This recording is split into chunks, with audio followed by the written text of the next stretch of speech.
Welcome back. This is our last cooking show of this season. We're going to be doing brunch instead of dinner.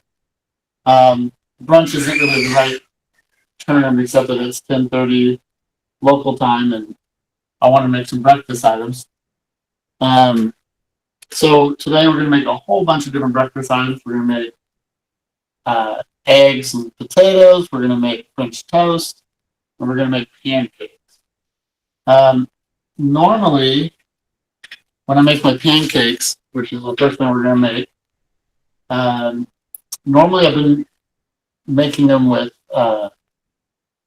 baking soda, baking powder, which is fine and it works good when you don't have very much time.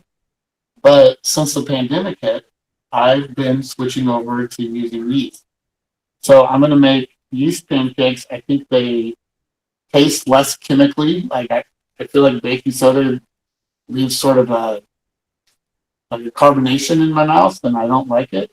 Um, and I've been experimenting with these yeast pancakes, and I think that they're uh, just a huge step up. The only problem is they take at least a half hour of prep time, so I'm going to get going on them first. So the first thing we need to do is get out a bowl. We'll be using all-purpose flour, and we're going to measure the flour out 2 cups of flour.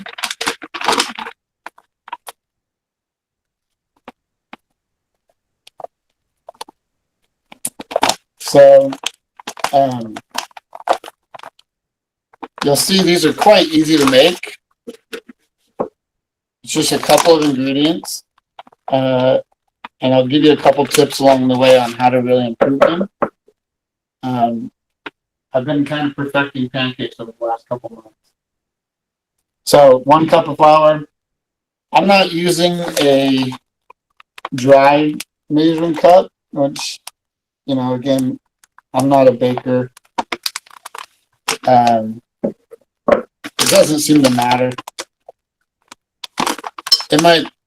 It might matter for like making really precise things like souffles or whatever, but for this, it doesn't matter.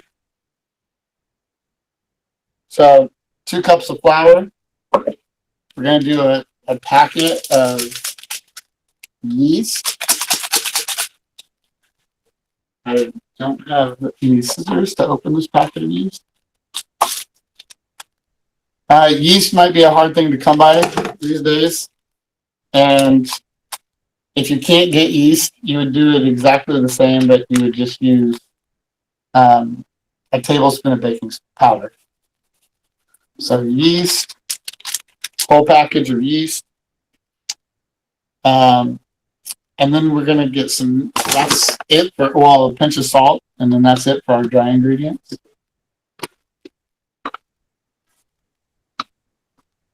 Wasn't a very big pinch, there we go. Oh, and 2 tablespoons of sugar. Sorry, I'm doing this off the top of my head, so.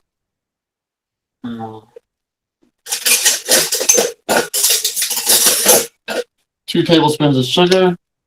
I've been experimenting with when to put the sugar in because I have the yeast in there, and the yeast will eat the sugar, but I also want the yeast to eat the sugar that's in the flour. So I've tried putting the sugar in at the very end. I've tried putting sugar in at the beginning, and I find if you have less prep time, which I do today, then it's good to put it in at the beginning. If I had over an hour ahead of time, I could put the sugar in at the very end, but this will go faster. Okay, so now I need milk and eggs. It doesn't really matter what kind of milk you use. You could, if you're lactose intolerant, you could definitely use whatever your favorite milk alternative is. So we need 1 3/4 cups of milk. So I'm going to get my first 1 cup going. But first we need 2 eggs. So crack the 2 eggs. you'll see there's a method to my madness here of why I'm putting the ingredients in the exact order, and I'll talk about it in a second. So, we're going to heat up the milk, and we don't want to cook the eggs. So, when we add them back together. So the first thing we're going to do is stir up all the eggs, just 2 eggs. And then we're going to add 1 of our cups of milk to it, and that will help kind of soften the blow when we add in the hot, boiling hot milk later. So we got 1 cup of milk and 2 eggs in the container. Now we're going to do 3/4 cup of milk and 1/4 cup of butter. And this brings us to our first big tip of the day. For 1/4 cup of butter, there's a couple ways you could do it. On the stick of butter itself, there's some measuring marks. I don't know if we switched to this camera. Hopefully we did. And so you can see where a 1/4 cup is. It's half of a stick of butter. And we could simply just cut this here and put it in. Or that's maybe not always accurate, or maybe you don't have a whole stick of butter, or whatever the case is. So the other way that you can measure out a 1/4 cup of butter is we have our 3/4 cups of milk, and we can just keep adding butter to the milk until it raises up to a full 1 cup. I'm just going to interrupt you real quick to welcome Mr. Malone to the call. Mr. Malone, all mic'd up and ready to go. So there, I've added butter into my milk solution until it raises up to 1 cup. So now I know that I have a 1/4 cup of butter. And looking on the measuring thing, it didn't quite reach to the mark. But I believe that this is accurate. So I'm going to microwave this for about 2 minutes. Your microwave might be different than mine. We'll go ahead and put that in the microwave for 2 minutes. We're going to stir together the dry ingredients. So again, the dry ingredients is just 2 cups of flour, 1 package of yeast, and 2 tablespoons of sugar. That's good and mixed up. And then when that milk gets done, we'll add it to our liquid, and then we'll pour the whole thing in, and we'll be done with our batter. Okay, so the next thing that we need to get started on is the potatoes. And we're going to get the potatoes going in the pan. So I've already chopped up a bunch of potatoes ahead of time. That's 2 potatoes right there. And I'll show you about the size that we're doing. I'll cut up 1 last potato. So I'm cutting, I'd say, 1/4 inch slices of potato. And 1/4 inch this way, just to try and make it uniform. Malone, are you there? Do you have your mic on? No. I do now. Sorry. Busy day today? I kind of had to change some processes in the last couple hours. So, yeah, it's been kind of busy today. Well, feel free to come and go as you please. What are you making? Well, we're making a bunch of different breakfast recipes. So breakfast is my favorite meal of the day. Yeah? And it's been my favorite part of the pandemic because it's allowed me to cook a breakfast every single day. Yeah. As opposed to just running out the door with a bagel or whatever. Sure. So we're making eggs and potatoes, which my family has about every other day. And then we're making pancakes from scratch, yeast pancakes from scratch, which is what the batter is. And then we're also going to make some French toast. Lovely. And so it's just sort of like the blowout last episode of the year where I get to make a whole bunch of my favorite breakfast recipes. So in this container, we have the butter and milk, and we're adding it to our egg and milk mixture. And then we're going to add that to our pancakes. And we're going to lightly stir that together. And the reason I say lightly stir is because I don't want to make a whole bunch of gluten right here. I don't want like a tight dough. I'm not making bread. So if I stir it up really aggressively, it will make bread. And instead, I just want to loosely combine it so that I get fluffy pancakes instead of bread. For those of you just tuning in, feel free to ask your questions in the chat.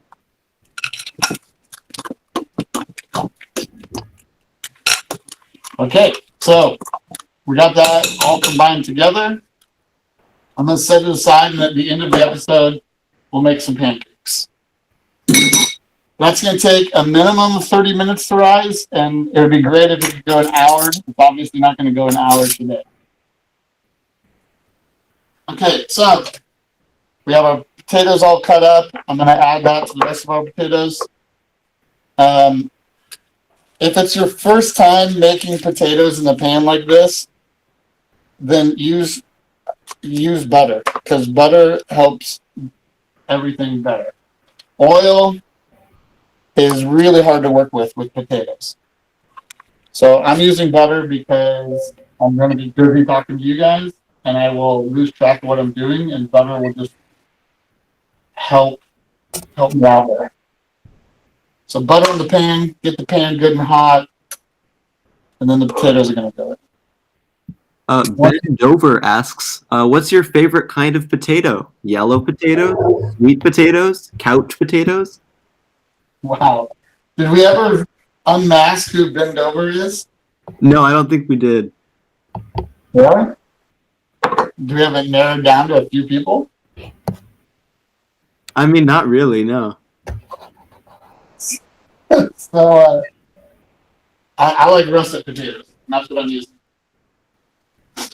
And I like russets because they have the highest starch content. That's the same thing you used in your French fry edition, isn't it? Yeah, look, Mr. Malone is an actual viewer of the show. Oh, absolutely. I am. I need you to teach me how to do that last little flip. I every time I try that, it ends up all over the floor. It's a forward and back at the same, forward and then back, forward then back. Okay. I'll keep trying. It'll be something I can practice in July. Yeah, I feel like you're going to have a lot of practice time coming up. Little, yeah. Yeah. So, my wife is a doctor, and she says everyone retires and then gets sick right after retirement, and she thinks it's because they become sedate. But, they don't do much. So what are you going to do to keep busy? I'll probably see the boys on the golf course a couple days a week. There will be something probably in the world of education I'll probably do on a part-time basis. And if this keeps up, I got a couple of grandchildren that will probably need some one-on-one tutor help from Papa. Some are looking forward to that, some aren't. Yeah, just keep busy. Find a way to keep busy. That's the advice I hear. That's what I keep hearing. So I don't think I'll have an issue keeping busy. So we're gonna make the batter for the French toast. If you see smoke in the kitchen, it means I'm burning the potatoes, and let me know. So it's true. So I have a hard time doing one thing at a time. Here I'm doing 3 things at a time. So I'm gonna put the flour away. Okay, French toast batter. So my general rule of thumb is this: you want 1 egg per person that you're serving. Oh, So I'm serving 4 people, so I'm going to crack 4. If they're all adults, you want 1 egg extra. So if you're serving 4 adults, you want 5 eggs. If you're serving 2 adults and 2 kids, you want 4 eggs.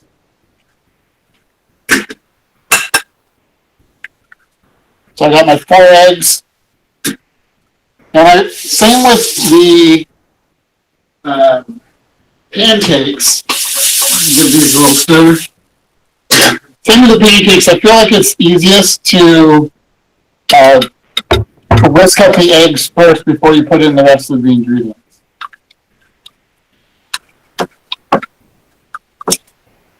So we got our 4 eggs in there. And we want about a 50-50 ratio of egg to milk.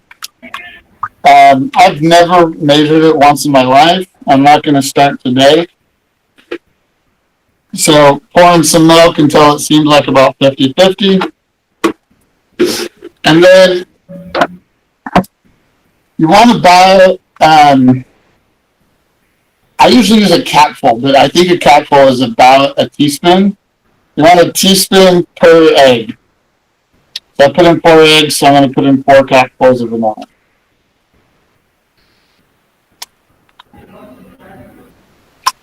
what are you putting in? Vanilla.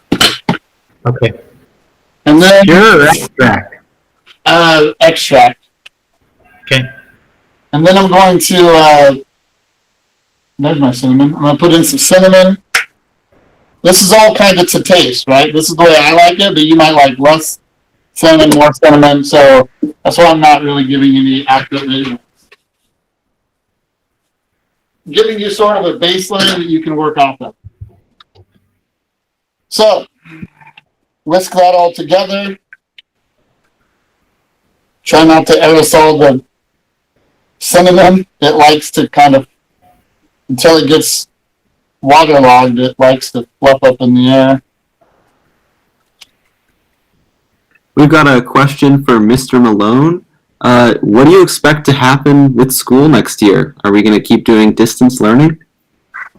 You know, we were supposed to get that answer from ODE yesterday, but as of this morning, they haven't said anything. My concern is the spike in not only our neighborhood, but in a couple counties in Oregon. So I don't know. I don't know if it looks real good for coming back right in September. You mean August? Technically, yeah. August for you. I think school's supposed to start September 1st this year. Oh, really? That's how close I pay attention. Yeah. Okay, so for the bread, you can use whatever bread you have. New Seasons carries this bread here that is amazing. This is my best discovery of the last few months. I think they just started carrying it, but this is a brioche loaf. I mean, it smells like straight butter. It's amazing. It's kind of like a giant donut. And so I got a loaf of brioche. If you before you buy it, if you hand it to them in the store, they will slice it for you. I don't know if they're doing that during the pandemic, but historically they'd slice it for you. I'm just going to cut off the end. I don't need the end piece. And I think a good thickness is slightly thicker than a normal slice of bread. So that's what I'm going for here. If you don't have brioche, I would use challah, and if they don't have challah, I would just use my favorite white bread.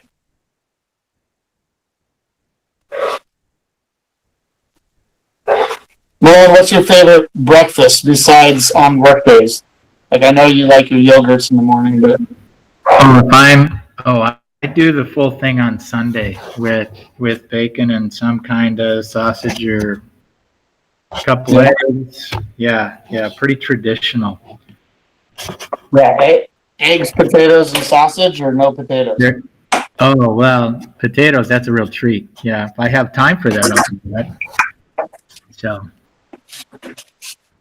So I have this flat bottom wood scraper, and I'm hitting the potatoes with it just so if anything's stuck on the bottom, I want to get those crunchy bits up and start making more crunchy bits. All right, those are looking good. I usually only have to do that once if the butter's doing its job.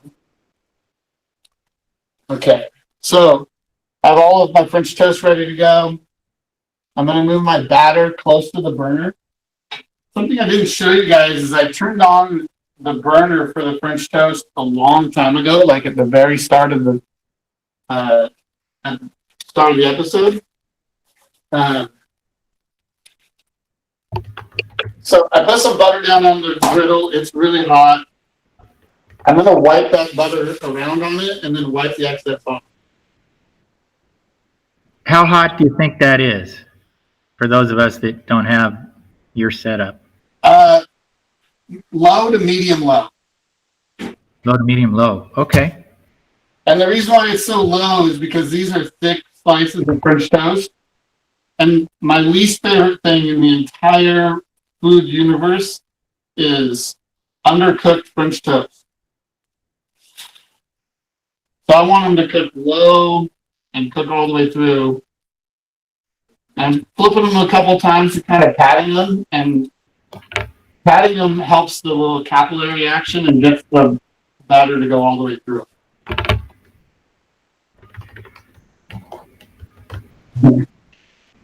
So I'm going to do a whole bunch of French toast here on the pan.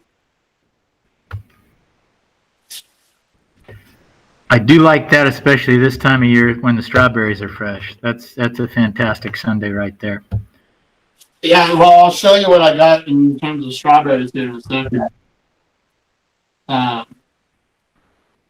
Inside, quit making a mess here. You want a real scary? I used to actually make breakfast at a restaurant when I was in high school. Oh my! That was my job for 4 years in high school.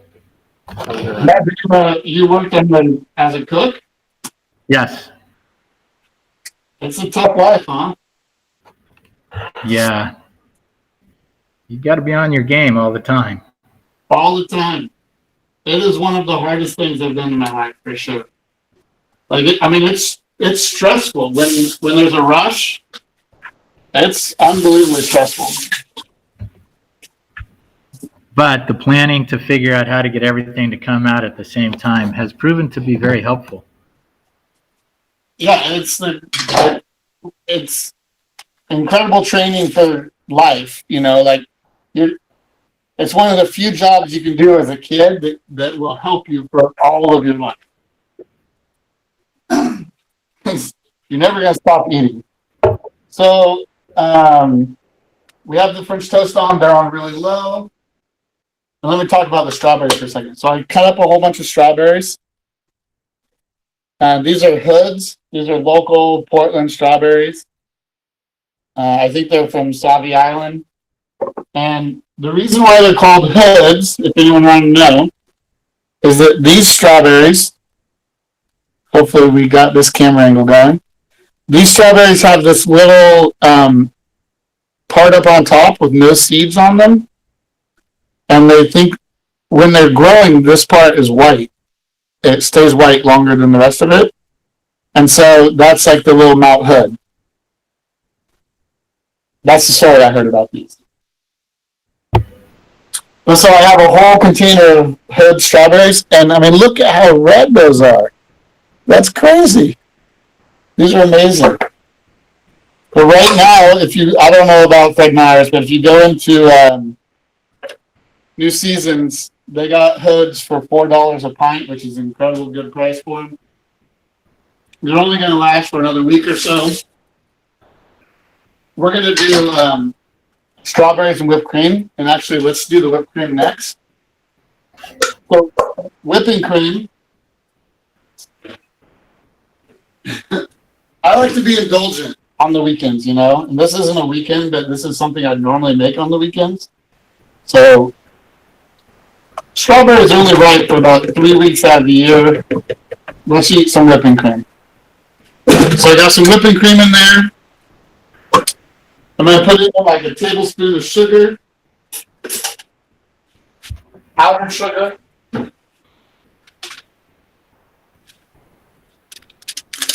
Got my powdered sugar here.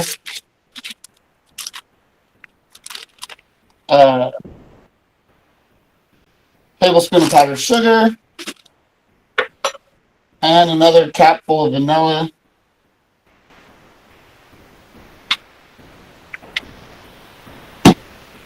And my automated whisk.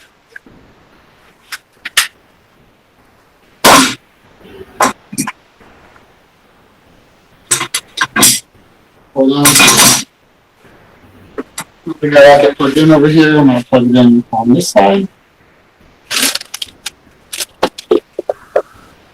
One of the things about this cooking show is that it really crowds my kitchen, which is small to begin with. Okay, so I'm going to put the whisk in. And when I very first put it on, I like to have it covered up with my hands so it doesn't splash all over the kitchen.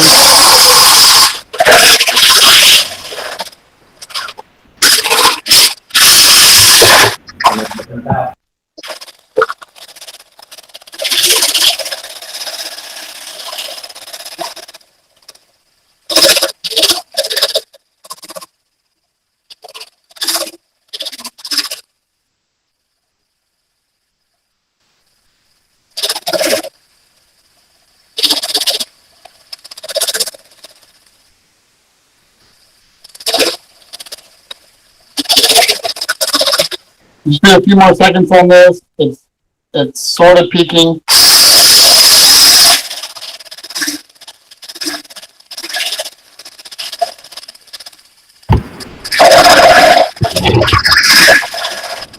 And are you just working on how thick it is or how fluffy it gets? How thick it is and fluffy, same thing. Oh, okay. So what I don't want to do is make butter.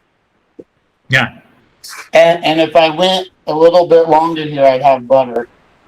So now I got, Oh, sure. Uh-huh. and that didn't take very long. That was like 20, 30 seconds. And we have whipped cream. Give it a little taste. Yeah. That's going to go great with strawberries. Potatoes are almost there. After I do something like that has 100% of my attention, you need to go back and check on everything else you've been doing. So French toast is looking good. We'll go through and flip all the French toast. This French toast is like pillowy. Yeah.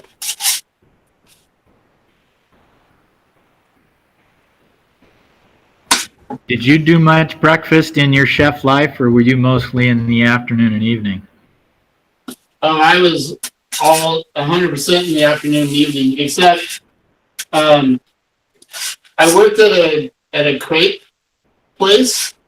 Yeah. Suzette on like 32nd and Belmont. Yep. And I mean, that place is amazing, by the way. Mm-hmm. I don't know. So I worked at Suzette, and they did savory crepes and sweet crepes. Mm-hmm. And we were doing a Sunday brunch at Suzette that was mind-blowing.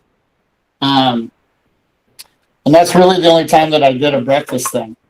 And I remember coming into work for my first Sunday brunch, and someone ordered like we had a plate that had like 2 eggs over easy or over medium or I don't know what. And like I'd never professionally cooked a fried egg before. I'd probably been cooking at that point in my life like maybe close to a decade. But it was still kind of intimidating cooking that first egg And we had these little pans that were about the size of an egg. And you put like the butter in the pan, put the egg in the pan. And it's a fishbowl kitchen. So like customers can see into the kitchen the whole time that you're cooking. Oh, right, And bro. customers like to sit up around the kitchen and watch the food be made. And so here I am like, and you can't use a spatula to flip it. You have to just throw it up in the air and catch it and not break it.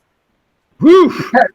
And I was, the guy's trying to explain to me like what the technique on doing this is without having all the customers here that I don't know what I'm doing. Perfect. And he's like, well, if you break it, then your shift lunch is going to be eggs.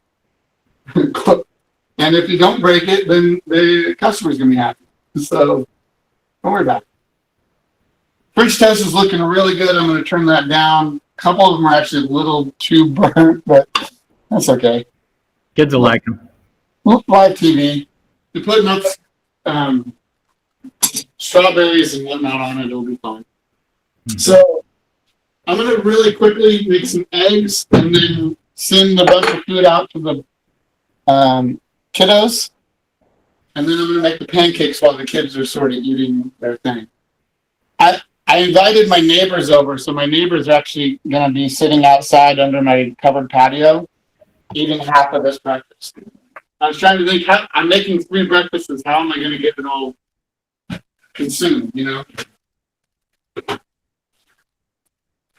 So I'm going to make 6 eggs, crack them up real quick. I'm going to make them in the same pan that I've been making the potatoes in.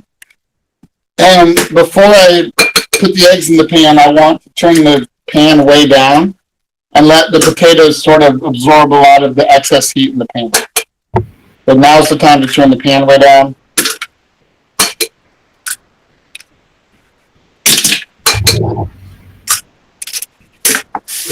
Oh, the other thing about working in the kitchen, in the fishbowl kitchen, is the chef basically would only let you crack eggs with one hand. Like right there, I was just cracking all the eggs with 2 hands. And for efficiency, they wanted you to just crack and put it in the pan all in one motion. And that took a little bit of finesse to figure out. I have since gone back to my 2-handed cracking. Oh, I'm still a one-hander. Yep, absolutely. Yeah, you're a one-handed cracker? Yep. Well, that's proof positive to me that you spent some time in the kitchen. Because no home chef is a one-handed cracker. Okay, so I'm going to throw these on a plate because I need the pan. You can see the pan is very, very clean. Hopefully we switch to that angle. I'm going to throw just a little bit extra butter in the pan. Just a sliver. And the eggs are going to cook ridiculously fast.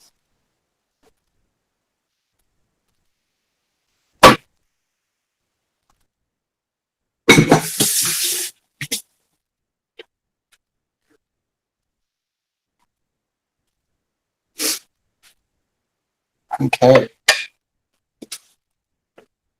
So, Malone, you're going to have to carry the show with a story here in about a minute while I run this out to my neighbors. Ooh, that could be tough. Let me think of a cooking related. No, anything you want. Just tell a 2-minute long story while I run out and drop the food off. Wow, let's see what we can do. You know, being stories, I don't know if I have enough story for you. Well, We'll give it a go. that's your job for the day, man. I've got a couple other things going on today too, but I'll take this job on. Yeah, you got more on your plate with Diploma Day approaching? Yes, I do. And right now it's pouring down rain, so that's a concern as well. So we'll see. We'll see if the plan meets the request that I have. Okay, so the eggs, that's how long they take to cook. This would be the time that I would add cheese. I got the cheese out, but I'm not going to take the time to grate it and put it in. But when they're still a little bit liquidy, I like to add a little cheese on top. We're going to skip that part for today. Let's see. I got a pan in the oven. Yeah, so my neighbor is about to get breakfast made for him. Wow, and delivery service. Do you? He's going to meet me at the door, I think. Oh, that's not bad. I'm putting a little pan of eggs in here and some potatoes Holy smokes! and a couple of slices of French toast. Wow, you got a few calories going there. You got Michael Phelps living next door, or what? He's got 2 growing boys. Oh, okay. All right. Okay, so I'm going to run outside just for a second. All right, Taryn. Looks like it's just us telling stories, huh? Sure is. Here, I'll get. How about a really great cooking story? If you have never seen, there's an actual high school competition every year where different culinary programs come together and they make, just like we're watching. You know, they would make a 7-course meal, and every one of these kids, you know, most of them are juniors and seniors, but all chef coat, all with their own set of knives, all, every time somebody said something, they would all turn in unison and say, "Yes, chef." And to watch what these kids could do was like watching a band that had practiced for, as they had. Really cool programs. They're just really expensive because obviously, unless you have a cafe or some type of way for the program to make money, Right. kind of difficult. Right. Sure, as we have found out, a great way to get into the. How'd I do? Are you back yet, man? Yeah, I'm back. All right, That was perfect. there you go. I'll have to watch the replay to hear what the start of that was about. High school culinary programs. Oh, that's cool. Yeah. There you go. Yeah, I still think that it would be interesting to like have the construction department make a whole bunch of food trucks or food carts and then do a culinary program that way. Yeah, to do cart culinary, Yeah. that would be pretty interesting. And there might be some room in a year to do some of that. Yeah, cart. You know, if you had like 2 or 3 carts, and then like you're saying at the tail end there, it would sort of pay for itself. You know, that would be the hope, is that like once you kind of got it seated, then it would, you know, hopefully you could sell enough stuff to kind of break even. Yeah, which would be your goal, not to make a bundle, but No, to pay for the, just, you know, pay for the cost. yeah, But if you're doing the labor for free and your rent's free, it shouldn't be that hard to sell enough stuff to break even. yeah. Because labor and rent are, you know, big costs usually. Okay, so pancake time. On the pancakes, again, I like to put a little butter down on the pan and then spread that butter around just so the pan's greased, but not that there's standing butter on the pan. And then what we're going to do here is I have a ladle, and I'm going to ladle it onto the thing. And I have 2 different size burners underneath this. So on the big burner, I put a big pancake, and on the little burner, I put a smaller pancake.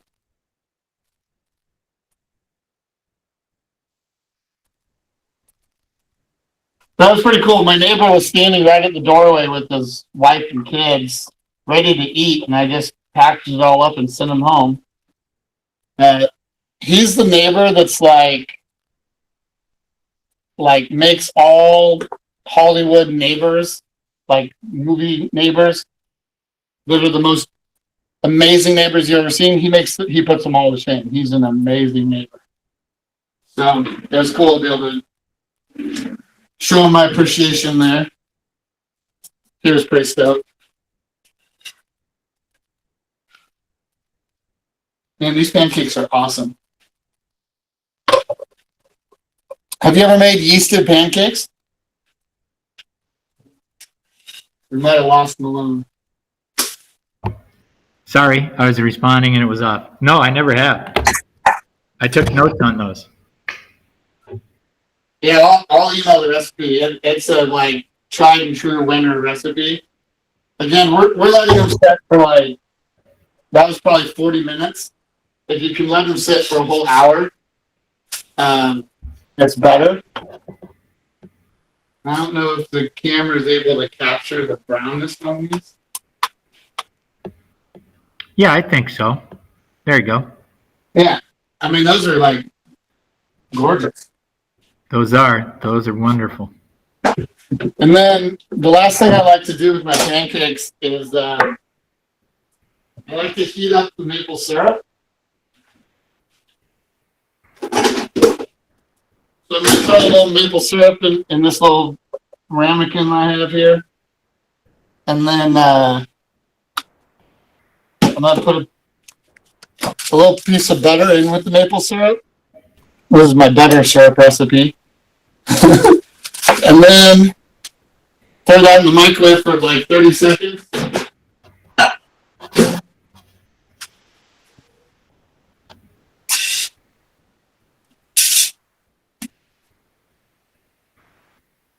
Oh, these are going to be amazing right here.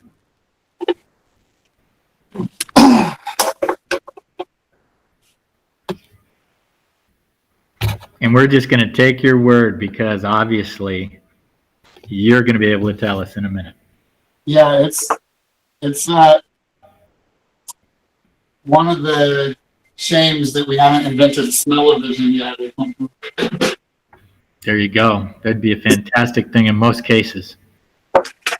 So one of the things that I do for the kids is I cut up their pancakes, you know. Before I cut them up, I'm going to get the next one going. So I take my little towel that I've been using, rub the grease back on, throw the next one down. Well, that's a big one. Yeah, that's the big one. And then this is the little one.